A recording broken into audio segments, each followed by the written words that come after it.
Corona के update के साथ शुरुआत करेंगे। कोरोना से जंग में जुटे डॉक्टर से केंद्रीय गृह मंत्री अमित शाह ने अब से कुछ ही देर पहले बात की। उन्होंने डॉक्टर्स के काम की सराहना की, उन्हें सुरक्षा का भरोसा दिया और किसी तरह के विरोध प्रदर्शन न करने की अपील भी की। डॉक्टर्स पर हमले को लेकर कल इंडियन मेडिकल एसोसिएशन ने कड़ा रुख अख्तियार किया।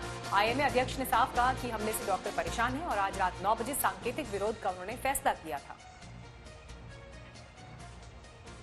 गृहमंत्री के साथ केंद्रीय स्वास्थ्य मंत्री डॉक्टर हर्षवर्धन भी इस दौरान मौजूद थे और आईएमए की प्रतिनिधि, क्योंकि आईएमए ने इस बात का ऐलान किया कि व्हाइट अलर्ट, देश में वो आज के दिन व्हाइट अलर्ट का आह्वान कर रहे हैं। सांकेतिक प्रदर्शन होगा डॉक्टर्स के खिलाफ हमले के विरोध में।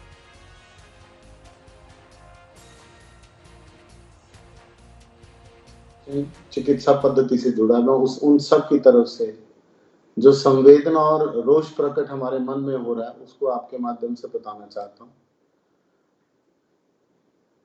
जनता का काम, जनता की जान बचाने का काम किया है, कर रहे हैं और करते रहे, परंतु सब्र का इम्तिहान कुछ ज्यादा हो गया। हम पर हमले हुए, पत्थर मारे, थूका गया, मकान मालिक ने घर से बेघर किया, कॉलोनी वासियों ने कॉलोनी में घुसने नहीं दिया। कोरोना से मरीजों को, मरते मरीजों को बचाने गए तो उनको तो हमने बचा दिया, परंतु खुद की जान से हाथ धो बैठे। शहीद होके सब्र कर लेते, पर हमें तो अंतिम क्रिया भी प्रॉपरली नहीं मिली, सही तरीके से नहीं मिल पाई। और हम कैसे हिंदुस्तान की में रह रहे हैं, हम मांग भी क्या कर रहे हैं कि हमारी सुरक्षा करें। एक आम नागरिक की तरह बिना वजह मारपीट, कभी कोई डॉक्टर को आपने किसी हिंसा में आते नहीं देखा। 22 अप्रैल को हम एक व्हाइट अलर्ट, जिसको श्वेत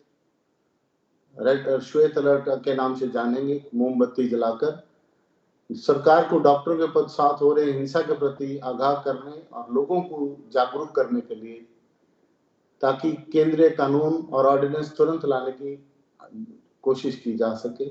मोमबत्ती एक रोशनी का प्रतीक है और सफेद कोट डॉक्टर की शीतलता और सहनशीलता, यही है हमारा व्हाइट अलर्ट। सफेद कोट में चेतावनी। 23 को हम काला दिवस मनाएंगे, परंतु इस दिन हम काली पट्टी डालकर अपने महान कार्य को करते हुए मरीजों को फिर भी देखते रहेंगे और इस कानून की गुहार लगाएंगे।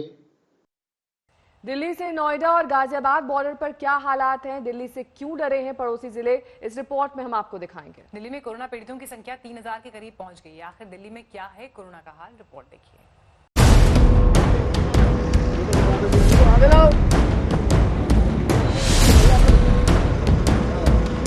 दिल्ली में बढ़ते मामलों से नोएडा में संक्रमण को रोकने के लिए डीएम गौतम बुद्ध नगर ने बॉर्डर सील किए जाने का आदेश दिया। इसके कुछ ही देर बाद पुलिसकर्मी लोगों को इसकी जानकारी देने में जुट गए। आपका जो आई कार्ड है ये मान्य नहीं होगा, आज तो जाइए, आपको जानकारी नहीं है।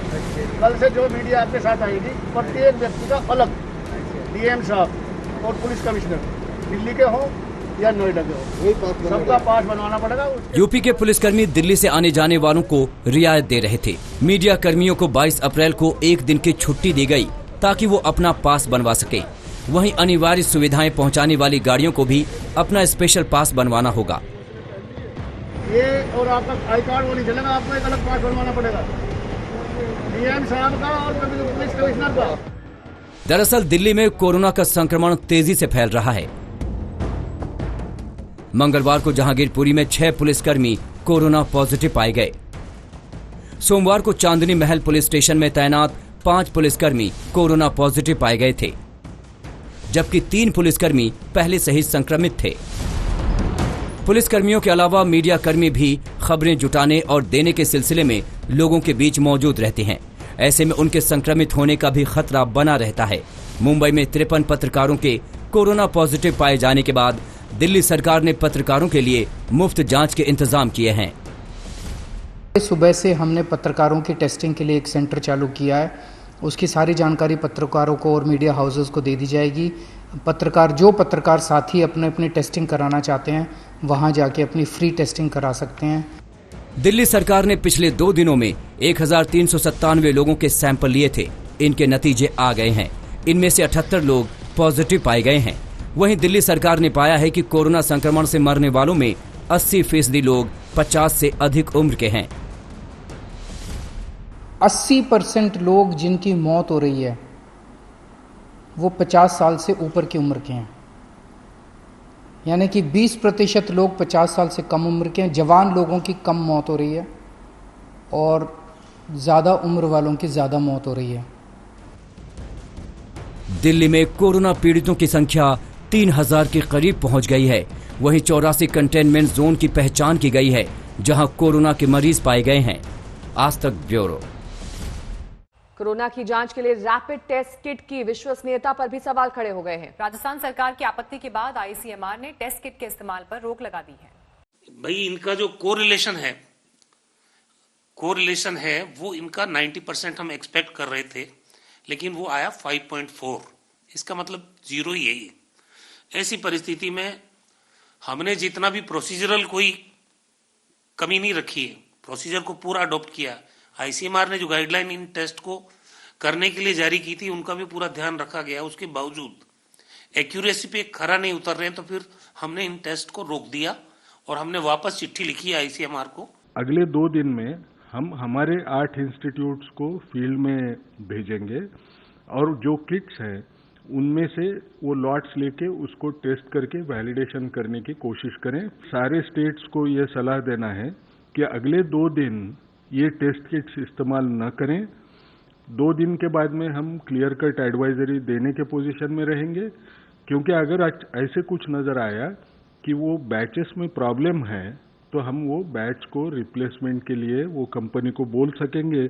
अर्थव्यवस्था के अटके हुए पहिए को फिर से शुरू करने के उद्देश्य से महाराष्ट्र के सीएम उद्धव ठाकरे ने कुछ औद्योगिक गतिविधियों में ढील की घोषणा की थी। सीएम की इस घोषणा के बाद भी उद्योगों के लिए माहौल उत्साह का नहीं है।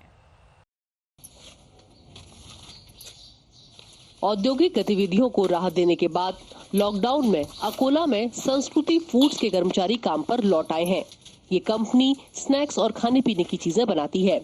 यहाँ वर्कर मास्क पहन रहे हैं और सोशल डिस्टेंसिंग का पालन कर रहे हैं, लेकिन कंपनी को आधे कर्मचारियों के साथ ही काम चलाना पड़ रहा है। यूनिट ने उत्पादन शुरू कर दिया है, लेकिन कच्चे माल की बड़ी समस्या है, क्योंकि अभी तक ट्रांसपोर्ट सामान्य रूप से चालू नहीं है। अंतर्राज्यीय आवाजाही बंद होने की वजह से रॉ मटेरियल ही नहीं मिल रहा। जैसे हमारे धंधे के लिए हमको चाहिए अजवान, सौंफ, जीरा, ये सब आता है राजस्थान ऊंझा से। वो आ नहीं पा रहा। उसके माल में 20-20, 25-25%, 30-30% की तेजी आ गई।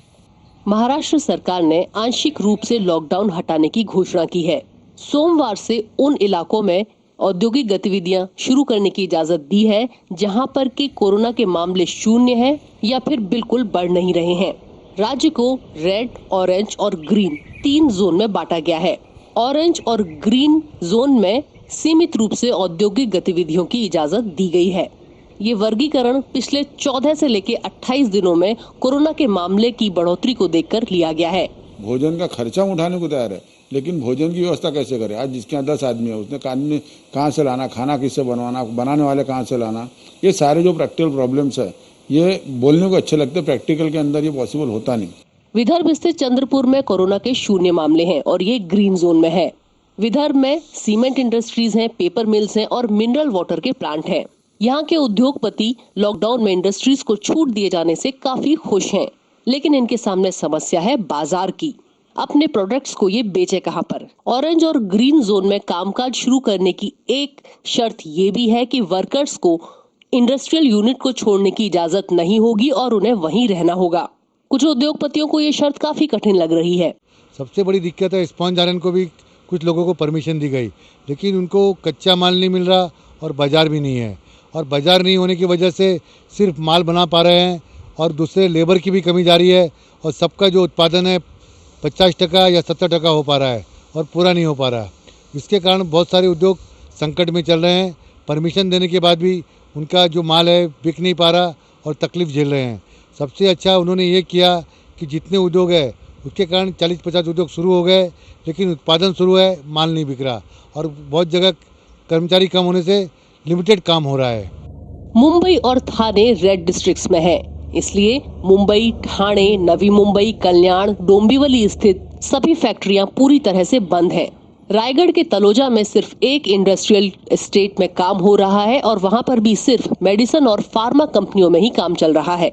फार्मा इंडस्ट्री, सैनिटाइजर बनाने वाले, मास्क बनाने वाली इंडस्ट्री चालू है, बाकी सबको परमिशन नहीं है। कंटिन्यूस ऑपरेशन, कंटिन्यू लगातार चलाने वाले कंपनी ही चालू है, उसके बिना कोई कंपनी चालू नहीं है। लॉकडाउन में अपना काम शुरू करने के लिए करीब 3000 इंडस्ट्रियल यूनिट्स ने अप्लाई किया था, पर कड़ी शर्तें, लेबर मिलने में हो रही दिक्कतें, लेबर के ट्रांसपोर्ट में हो रही दिक्कतें और दूसरी परेशानियों की वजह से काम शुरू कर पाना उनके लिए मुसीबत हो रहा है। राज्य का फंसा हुआ आर्थिक चक्र एक बार फिर से शुरू हो, इसलिए राज्य सरकार ने कुछ जगहों पर इंडस्ट्रियल एक्टिविटी शुरू करने को मंजूरी तो दी थी, लेकिन कड़े नियमों के चलते इसे अपेक्षित प्रतिसाद नहीं मिल पाया था। अब माना जा रहा है कि राज्य सरकार जल्द ही इन नियमों में बदलाव लाएगी। चंद्रपुर से विकास राजूरकर, अकोला से धनंजय साबले और नवी मुंबई से नीलेश पाटिल के साथ कमलेश सुतार, मुंबई आज तक। मीनाक्षी, गड़बड़ी जो हमने कल राजस्थान में रैपिड टेस्ट किट में देखी थी, इसके बाद से चीन से मंगवा गई रैपिड टेस्ट किट्स का इस्तेमाल 2 दिन के लिए रोक दिया गया है। हालांकि चीन किसी गड़बड़ी की बात से इनकार कर रहा है। कल राजस्थान सरकार ने रैपिड टेस्ट किट पर सवाल उठाए थे, जिसके बाद पूरे देश में फिलहाल रैपिड किट के इस्तेमाल पर रोक लगा दी गई है।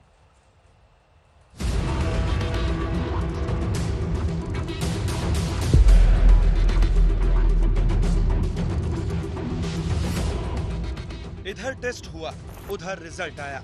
लंबे इंतजार की जरूरत नहीं। कोरोना को लेकर जिस रैपिड टेस्ट किट को चमत्कार माना जा रहा था, उस पर एक उंगली उठते ही सरकार ने टेस्ट को 2 दिन के लिए रोक दिया।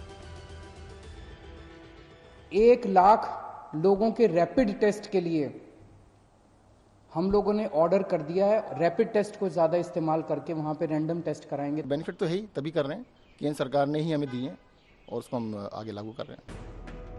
दिल्ली, महाराष्ट्र, गुजरात, हर राज्य इस रैपिड किट के भरोसे कोरोना की जंग में आगे बढ़ रहा था। राजस्थान में तो सबसे पहले इस किट का इस्तेमाल शुरू हुआ था, लेकिन अब राजस्थान ने ही रैपिड टेस्ट के नतीजों को 90% तक गलत बता दिया।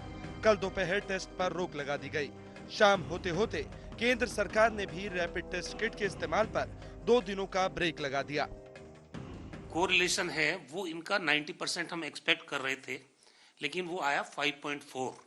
इसका मतलब 0 ही है। ऐसी परिस्थिति में हमने जितना भी प्रोसीजरल कोई कमी नहीं रखी है, प्रोसीजर को पूरा अडॉप्ट किया। आईसीएमआर ने जो गाइडलाइन इन टेस्ट को करने के लिए जारी की थी, उनका भी पूरा ध्यान रखा गया। उसके बावजूद एक्यूरेसी पे खरा नहीं उतर रहे हैं, तो फिर हमने इन टेस्ट को रोक दिया और हमने वापस चिट्ठी लिखी है आईसीएमआर को। अगले 2 दिन में हम हमारे 8 इंस्टीट्यूट्स को फील्ड में भेजेंगे और जो किट्स हैं उनमें से वो लॉट्स लेके उसको टेस्ट करके वैलिडेशन करने की कोशिश करें। सारे स्टेट्स को ये सलाह देना है कि अगले 2 दिन ये टेस्ट किट्स इस्तेमाल न करें। 2 दिन के बाद में हम क्लियर कट एडवाइजरी देने के पोजीशन में रहेंगे, क्योंकि अगर ऐसे कुछ नजर आया कि वो बैचेस में प्रॉब्लम है, तो हम वो बैच को रिप्लेसमेंट के लिए वो कंपनी को बोल सकेंगे। किट पर उठे सवालों पर स्वास्थ्य मंत्रालय ने चिंता जताई है। अब 2 दिन में 8 एक्सपर्ट की टीमें इस रैपिड टेस्ट किट की परफॉर्मेंस का आकलन करेंगी। गड़बड़ी मिलने पर कंपनी को इसे बदलने के लिए भी कहा जा सकता है। कि जो हमारी सेंट्रल टीम्स हैं, उन्हीं के फीडबैक के बेसिस पर और स्टेट के फीडबैक के बेसिस पर ही ये एक डिसीजन लिया गया है कि इसको और फर्दर एनालाइज किया जाए। रैपिड टेस्टिंग के बारे में हमने इससे पहले भी आपको बताया कि इसका एक limited utility in terms of surveillance और in terms of epidemiological investigation ही है। तो जो हमारा फील्ड एक्शन है वो प्राइमरली आरटीपीसीआर टेस्ट पर ही लिंक्ड है। दरअसल राजस्थान सरकार ने सवाई मानसिंह अस्पताल के वरिष्ठ डॉक्टरों की एक कमेटी बनाई, जिसकी देखरेख में सवाई मानसिंह अस्पताल के आइसोलेशन वार्ड में भर्ती कोरोना के मरीजों पर रैपिड टेस्ट किट का इस्तेमाल किया गया। जो नतीजे आए वो चौंकाने वाले थे। पहले दिन कोरोना पॉजिटिव 100 मरीजों पर इसका टेस्ट किया गया। इसमें से सिर्फ 5 मरीज पॉजिटिव आए। दूसरे लॉट से किट निकालकर 68 मरीजों की जांच की गई, तो उनमें से 2 मरीज पॉजिटिव निकले। यानी इस किट से सिर्फ 5% रिजल्ट ही सही मिले। इसके बाद से सरकार ने तय किया कि अब रैपिड टेस्टिंग किट के जरिए कोरोना का टेस्ट बंद कर दिया जाएगा। और दुर्भाग्य से जो किट आए हैं आईसीएमआर से भी उनके नतीजे डाउटफुल आए थे। इससे बड़ा दुर्भाग्य क्या होगा कि भारत सरकार जो किट मंगा रही है वो किट सारे डिफेक्टिव निकल रहे हैं। हमने मंगाए 10,000 किट, वो भी उसी कंपनी के हैं। तो ये जो स्थिति बनी है बहुत ही अनफॉर्चुनेट स्थिति है। जिस किट पर सवाल उठे हैं वो चीन से मंगवाई गई है। भारत में चीन दूतावास की तरफ से कहा गया है कि रैपिड किट को लेकर चिंता जताई गई है। चीन मेडिकल उपकरणों की क्वालिटी पर बहुत ध्यान देता है। हम भारत के साथ बातचीत करेंगे और जरूरी मदद देंगे। इसी बीच हरियाणा ने चीन से मंगवाई जाने वाली 1 लाख रैपिड किट के ऑर्डर को कैंसिल कर दिया है। हरियाणा सरकार ने इसके बीच किट को महंगा होना बताया है। हरियाणा सरकार मानेसर में बन रही किट के भरोसे ही टेस्ट करेगी। दिल्ली में कोरोना की रैपिड टेस्टिंग के लिए 42,000 किट दी गई हैं। उत्तर प्रदेश में 8500 रैपिड टेस्टिंग किट पहुंचाई गई हैं। पंजाब 10,000 और गुजरात में 24,000 रैपिड टेस्टिंग किट भेजी गई है, जबकि राजस्थान में 10,000 किट मंगवाई गई थी। दिल्ली में 2 दिन से कोरोना हॉटस्पॉट में इस किट का इस्तेमाल किया जा रहा है। इसी तरह कई और राज्य भी इसी किट के भरोसे थे, लेकिन अब रैपिड किट के भविष्य पर सवाल उठ गए हैं। आगे क्या होगा ये 2 दिन बाद साफ होगा। आज तक ब्यूरो। तो देखिए मीनाक्षी, यहाँ पर कोरोना संक्रमण ने किस तरह से दिल्ली और एनसीआर के बीच सीमा सील की लकीरें खींच दी हैं। कल गाजियाबाद बॉर्डर सील किया गया था, आज से दिल्ली से नोएडा के सभी रास्ते सील कर दिए गए। दिल्ली से यूपी की नो एंट्री से बॉर्डर पर सुबह से ही लोगों को काफी दिक्कत हो रही है। बिना पास के पहुंच रहे लोगों को दिल्ली से यूपी में कदम तक नहीं रखने दिया जा रहा।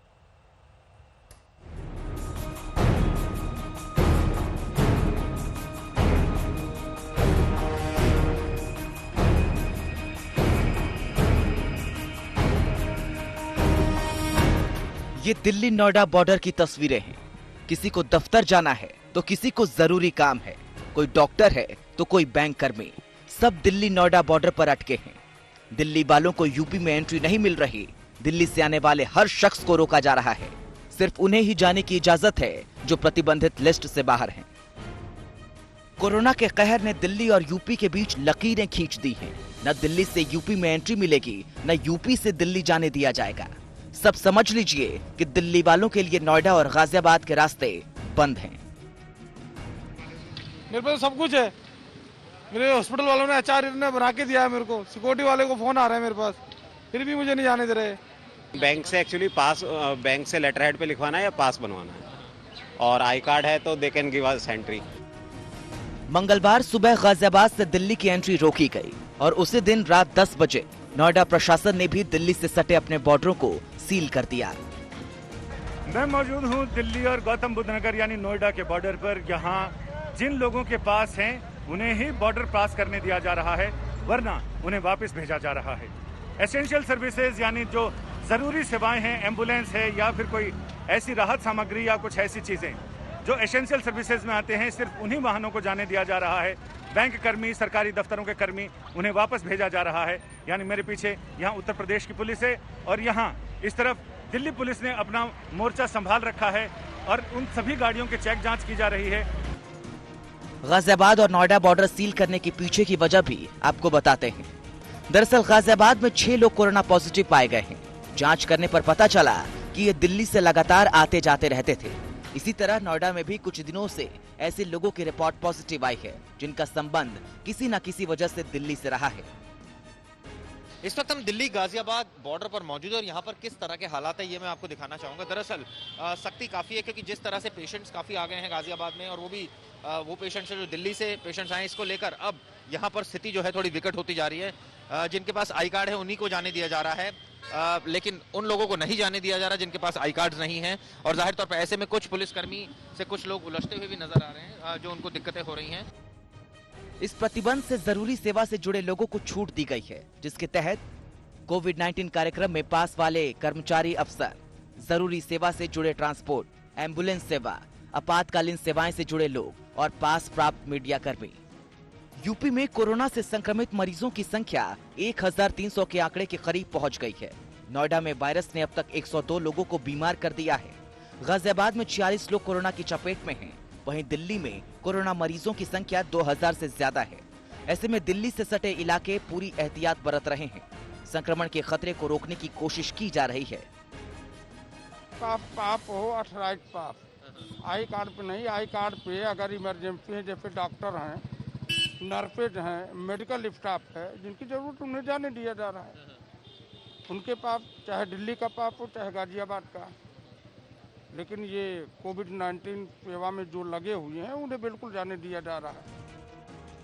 अब तक दिल्ली एनसीआर में आवाजाही पर इतनी सख्ती नहीं थी, लेकिन अब बॉर्डर सील कर दिए गए हैं। यूपी प्रशासन नहीं चाहता है कि दिल्ली से कोरोना के कदम यूपी में पड़े। दिल्ली से चिराग गोठी, गाजियाबाद से मयंक गौड़ के साथ पुनीत शर्मा, नोएडा, आज तक। देखते ही देखते गुजरात में कोरोना का ग्राफ तेजी से बढ़ रहा है। ये चिंता की बात है, क्योंकि महाराष्ट्र और दिल्ली के बाद गुजरात तीसरा ऐसा राज्य है जहां कोरोना संक्रमित 2000 के पार मामले पहुंच गए हैं। कल गुजरात में 239 नए मरीज सामने आए। सबसे ज्यादा मरीज अहमदाबाद से हैं, जहां पर 1300 कोरोना मरीजों की संख्या बढ़ी है।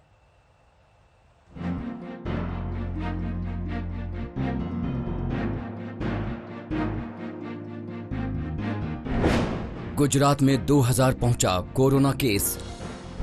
गुजरात में सामने आए 239 मरीज। महाराष्ट्र और दिल्ली के बाद गुजरात ऐसा तीसरा राज्य बन गया है जहां कोरोना संक्रमितों की संख्या 2000 के पार कर गई है। मंगलवार रात जारी आंकड़ों के मुताबिक 24 घंटे में गुजरात में कोरोना संक्रमण के 239 नए मामले सामने आए। इससे गुजरात में कोरोना वायरस से संक्रमित लोगों की संख्या 2178 हो गई। 24 घंटे में संक्रमण से 19 और लोगों की मौत भी हुई है। इस तरह मृतकों की संख्या बढ़कर 90 हो चुकी है। गुजरात में कोरोना संक्रमितों की तादाद का बढ़ना लगातार चिंता का सबब बना हुआ है। लॉकडाउन और हॉटस्पॉट चिन्हित करने जैसे उपायों से सरकार लगातार कोरोना की रोकथाम में लगी हुई है, लेकिन मरीजों के बढ़ते आंकड़े अभी भी चिंता का सबब बने हुए हैं।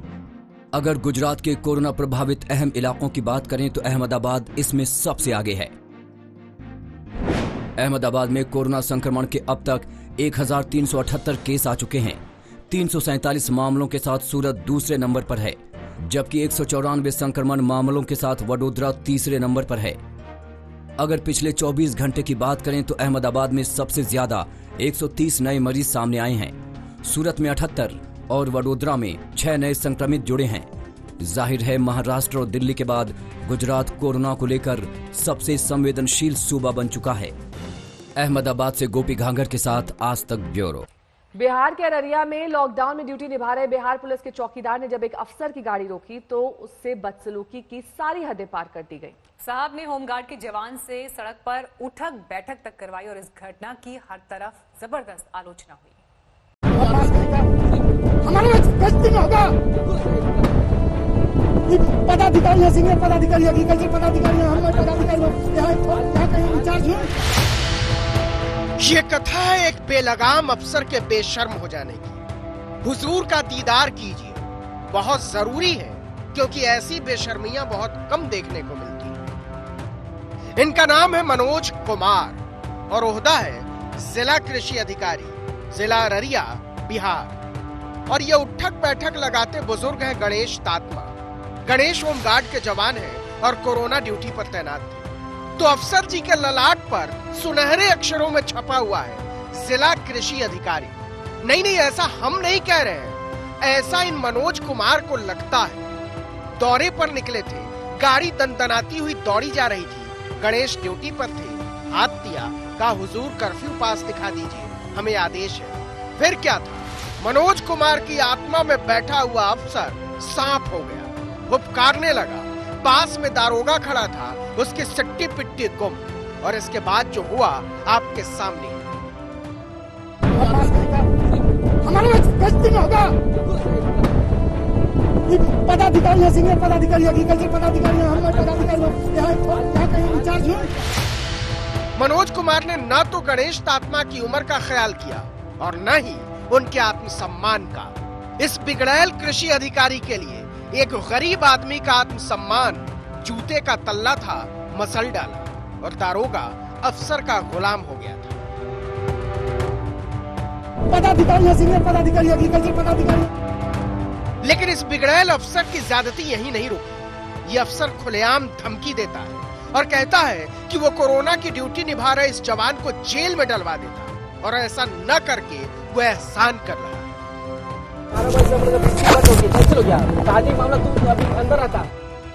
अफसर जी के ऐसे सुनहरे बर्ताव की खबर पटना पहुंची तो बिहार की सरकार शर्मसार हो गई, लेकिन कहती क्या? जांच का अर्थ होगा कि सूक्ष्म तरीके से कौन कौन लोग वहाँ उपस्थित थे। अब आज की दुनिया में तो मोबाइल की दुनिया है, ट्रैकिंग की दुनिया है, लोकेशन मिल जाएगा।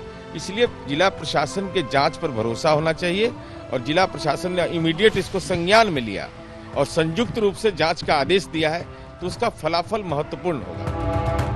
उपकार रहेगा मंत्री जी, लेकिन आपको भी पता है कि एक होमगार्ड के आत्मसम्मान को कुचलने वाले कृषि अधिकारी पर कार्रवाई के मामले में क्या होता है, और अगर कुछ होता है तो अपने ओहदे से गरीबों को रौंदने वालों के लिए ये एक सबक होगा। आज तक ब्यूरो।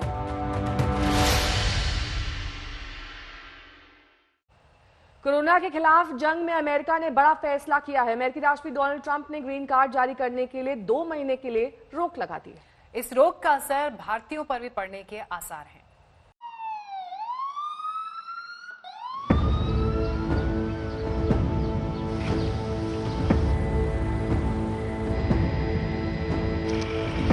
अमेरिका कोरोना से बुरी तरह से बेहाल है। कोरोना के मामले 8 लाख के करीब पहुंचने वाले हैं। मौत का आंकड़ा 42,000 पार कर चुका है। पूरा देश ठप है। लाखों लोग घरों में बैठे हैं। एक तरफ संकट कोरोना से देश को उबारने का है, तो दूसरी तरफ चुनौती अर्थव्यवस्था को संभालने की। इस दिशा में अमेरिकी राष्ट्रपति डोनाल्ड ट्रंप ने आज एक बड़ा ऐलान किया। अमेरिका ने 60 दिनों के लिए अप्रवासन पर रोक लगा दी। इस फैसले का मतलब है कि अमेरिका में अब अगले 60 दिनों तक किसी भी बाहरी व्यक्ति को बसने की इजाजत नहीं दी जाएगी। ट्रंप के मुताबिक कोरोना वायरस की वजह से अर्थव्यवस्था पर खड़े संकट को देखते हुए ये फैसला लिया गया है। इस फैसले का मकसद अमेरिकियों को रोजगार दिलाना है। The noble fight against the invisible enemy has inflicted a steep toll on the American workforce. As we all know, millions of Americans sacrificed their jobs in order to battle the virus and save the lives of our fellow citizens. We have a solemn duty to ensure these unemployed Americans regain their jobs and their livelihoods. Therefore, in order to protect American workers, I will be issuing a temporary suspension of immigration into the United States. वैसे तो ये 60 दिनों की अस्थायी रोक है और lockdown की वजह से वैसे भी आने जाने पर बैन है, लेकिन अगर इसे बढ़ाया गया तो भारत को इससे नुकसान पहुंच सकता है। भारत से हर साल हजारों लोग नौकरी की तलाश में अमेरिका का रुख करते हैं। अमेरिका में कोविड-19 बहुत तेजी से फैला है। अब तक 7,88,920 केस सामने आ चुके हैं, जिनमें 42,458 लोगों की मौत हो चुकी है। आज तक ब्यूरो। अब हम आपको दिखाते हैं ऐसा वीडियो जिसे देखकर आपका सीना फक्र से चौड़ा हो जाएगा। भारत के एक डॉक्टर का मुरीद हो गया है न्यूयॉर्क। भारतीय डॉक्टर के इलाज से जो मरीज ठीक हुए, उन्होंने कल अनोखे तरीके से उनका सार्वजनिक अभिवादन किया।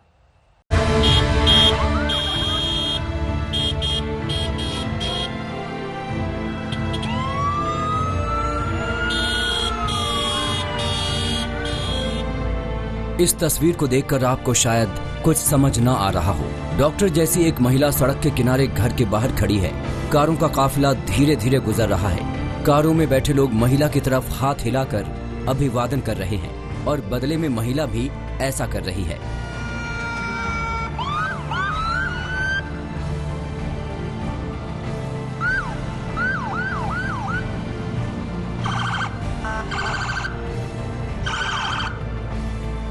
ये हर भारतीय का सीना फख्र से चौड़ा करने वाली तस्वीर है।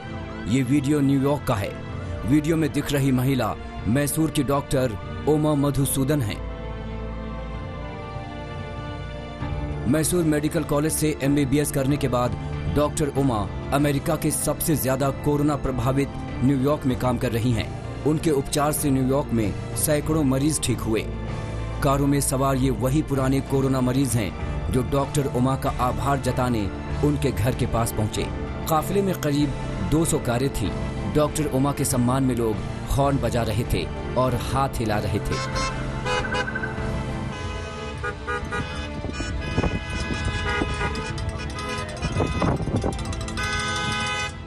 कोरोना मरीजों का उपचार कर रहे स्वास्थ्य कर्मी इस समय पूरी दुनिया के दिलों पर राज कर रहे हैं।